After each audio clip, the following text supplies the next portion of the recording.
poor miller had 3 sons. When he died, all that he left behind was a mill, a donkey, and a cat. "Well, since I'm the oldest," said his first son. "I'll take the mill." The second son quickly added, "And I'm next. I'll take the donkey." They looked at their younger brother, Marquis. "How lucky you are! You shall have the cat," the brothers said, and laughed out aloud. The poor fellow shook his head as his brothers left. It was not fair at all. "My brothers can make a fine living with a mill and a donkey, but what about me? I'm stuck with Puss," said Marquis, wringing his hands in despair. Puss had been listening. He stretched and yawned loudly. Now, you won't have to worry when I'm around. All I need is a bag and a handsome pair of boots, and I'll be able to take care of us both." "Sure you will," thought Marquis. But to be fair, he had seen Puss use many tricks to catch mice and rats. If nothing else, they wouldn't go hungry. "Our father left us some property in his will. I can't help thinking that it's been divided unfairly. Do you remember what I got? My father has left me this cat. What am I supposed to do with it?" "You don't have to do anything with me." "A talking cat? Did I really hear you speak, or am I dreaming?" "My dear master, please don't think that I'm useless. Just wait and see what I do, and you'll be happy that I belong to you." "How can I be happy when I've only got a cat and nothing else?" "You will understand soon, but first, can you get me a pair of boots and a sack?" "Did you forget that I don't have any money? See if you can find a sack here. We'll get the cobbler to make you a pair of boots." "Thank you. That's exactly what I need. Now that we have the sack, let's go and get a pair of boots from the cobbler." "Found a sack? You're a smart fellow. Come, we'll go and see the cobbler. I'll pay him for the boots later." "Yes, this is the cobbler's workshop. I can get my boots here." "This is the last pair of boots I have. Let it bring you luck." "Thank you.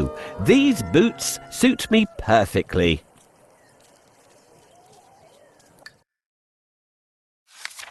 Soon the cat was given his own pair of boots and the new bag that he had asked for.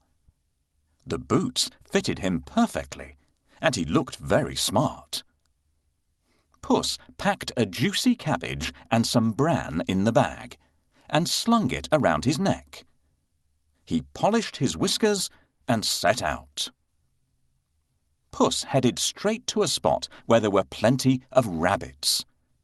He had a great plan in mind. Puss opened the bag wide and hid behind a tree. Soon a rabbit came hopping by. He saw the cabbage and leapt straight into the bag. Whoosh! As quick as the wind, Puss grabbed the bag and tied it closed with a piece of string. With the rabbit in his bag, Puss walked straight over to the king's palace.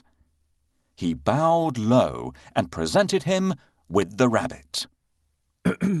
"Your Majesty," said Puss in Boots in a royal voice, "this humble gift comes from my master, Lord Marquis of Carabas." This was a fancy name that Puss had chosen for his master. "What a thoughtful gift," said the king, who loved roasted rabbit. The next time, Puss managed to catch a brace of partridges and took them once again to the king. "This is wonderful. Tell your master I'm very pleased," said the king, who loved partridge stew even more. This went on for 2 months. Puss was becoming an expert at catching game, and the king was getting plumper. "First, I need a bait for the rabbit. What do you think rabbits love to eat? This is exactly what we need. No rabbit can resist the smell of a fresh cabbage. Get ready. When the rabbit comes closer, catch it.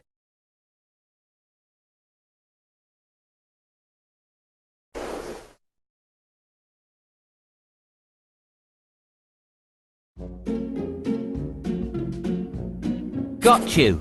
Thanks for your help. I will take this rabbit to the castle and offer it to the king. Puss knew a lot of things. He was such a clever cat. For instance, he knew just when and where the king would be out riding in his carriage with his daughter. I think that the Marquis and I should go out for a walk today, thought Puss one sunny Saturday. Puss took Marquis down to the riverside and spoke to his master. Today could be your lucky day. If things go to plan, you'll make a fortune, said Puss. Clip, clop, cling, clang. Puss heard the sound of a carriage approaching. They both looked into the distance. It was the king's carriage. What should I do? Marquis asked, ready to obey. He had grown happier with the food Puss brought in every day. Go and bathe in the river. I'll take care of everything else, said Puss. Is that all? Cried Marquis. He pulled off his clothes and jumped into the river at once. Splash! Quickly, Puss hid his master's clothes behind a rock. Help! My master is drowning! Somebody save him! Puss wailed. He was trembling from head to foot. The king recognized Puss at once. He remembered all the lovely meals he had enjoyed thanks to the cat. The king jumped out of his carriage. Go and save him, quickly, the king said to his servants. Puss said to the king, Your Majesty, some nasty thieves have stolen my master's clothes.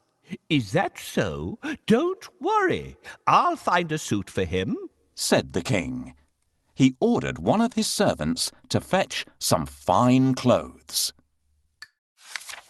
Soon Marquis was pulled out of the water, and the king's servant handed over a handsome suit for him to wear. As soon as Marquis put on those clothes, he looked just like a prince. He stood tall and handsome, and smiled shyly at the princess. Surprise, surprise, the princess fell head over heels in love with Marquis. Master, I have a great idea. All you need to do is go and bathe in the river. I will take care of the rest. Well, all right, that's easy. While he's bathing, I need to hide his clothes. Can you think of a good place to hide them? Yes, this is a good place to hide them. The first task is done. We should wait for the king now. Can you see the coach? Your Majesty, please help!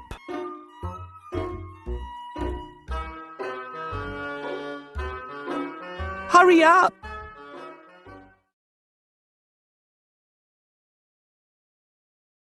Your Majesty, please help! Coachman, stop here! Somebody is calling for help! Help! Someone, help me! Your Majesty, I'm Puss in Boots. Do you remember me? My master decided to bathe. He went into a deep place, but unfortunately, he can't swim out of it. Ah, I remember you. It's you who brought me the presents, right? Wait, we'll save your master. Oh, thank you. Please save the Marquis of Carabas. I must pull him out quickly, but I need a stick. Where will I find one? This is exactly what I want. Thank you for your help.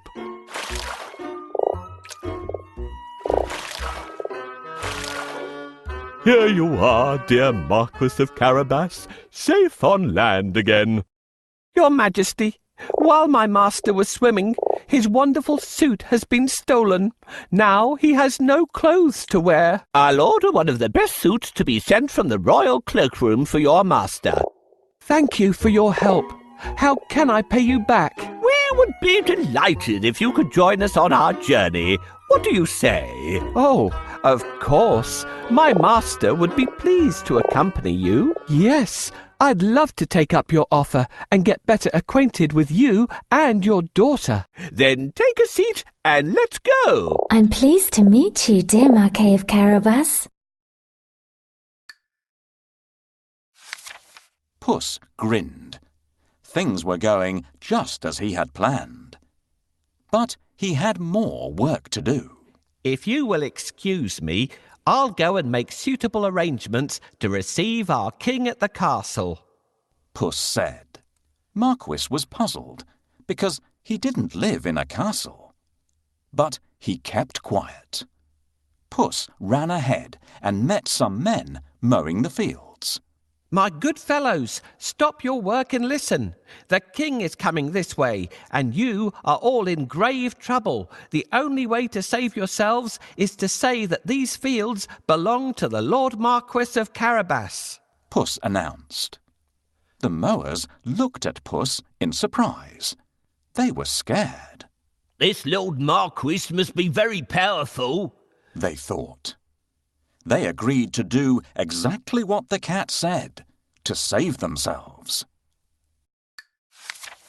Puss went ahead and saw some men and women reaping grain in a field. My good fellows, you can reap later, but listen to me now. The king is coming this way, and he'll make mincemeat of you unless you say that these fields belong to the Lord Marquis of Carabas, Puss announced. The reapers were very puzzled, but they definitely did not want to become mincemeat. They promised to tell the king that the fields belonged to nobody but Lord Marquis of Carabas. Puss went ahead and warned everybody to tell the king that the land belonged to Lord Marquis. The people thought that it wouldn't be right to mess with Lord Marquis. They decided to do exactly what the cat asked. But Puss had still more work to do. Huff, puff. He ran all the way until he reached a huge castle. Can you guess whose castle it was? Yes. The castle and all the lands belonged to a fierce and powerful ogre. But Puss was not scared of the ogre. He knocked at the castle door. Blim, blam. 2 guards opened the door. I'd like to pay my respects to your mighty master, said Puss. The guards knew that the ogre loved anybody who admired him. So they let Puss in at once. Puss bowed low to the ogre. I have heard much about your great powers. Is it really true that you can transform yourself into any animal you wish? Asked Puss. Even a lion? Watch me, said the ogre. Right before Puss's eyes, he transformed himself into a mighty lion. He roared so fiercely that Puss sprang up the curtains in fright. The ogre laughed loudly. That's amazing, said Puss. But I bet you can't turn yourself into a small creature. That's the most difficult thing in the world. I can, said the ogre. No, it would be impossible for a mighty ogre to turn into something like, for instance, a mouse, said Puss. Oh, really? Asked the ogre, snapping his fingers. Boom! The ogre became a tiny mouse and scurried across the room. Quick as lightning, Puss pounced on the mouse and ate it in one gulp. Puss licked his lips. He clapped his hands 3 times and summoned all the people living in the castle. The ogre is no more, Puss announced. Will you accept Lord Marquis of Carabas as your master? He is kind and just, good and generous. The guards, maids, cooks, servants, and everyone else in the castle looked at Puss in surprise. But they nodded at once. They had never really liked the ogre anyway. Puss ordered everyone to prepare a feast for Lord Marquis and his very special guest, the king himself. The coach with the king, the princess, and my master will be here soon. I have to wake up the ogre right away. What? Who woke me up? What are you doing here, cat? How dare you disturb me? I have heard that you are a master of magic and can turn into any animal. Is that true? That's true indeed. I can prove it if you have any doubt. I would like to see. Can you do it? Turn into a lion, please. No problem. Whoa! How scary! Enough! I believe you. I really believe you now. Well, did I prove how great I am? Indeed, indeed. But if I ask you to turn into a tiny mouse, I bet you'll not be able to do it. That's so easy. Watch me. Help me catch this mouse before it turns into an ogre again.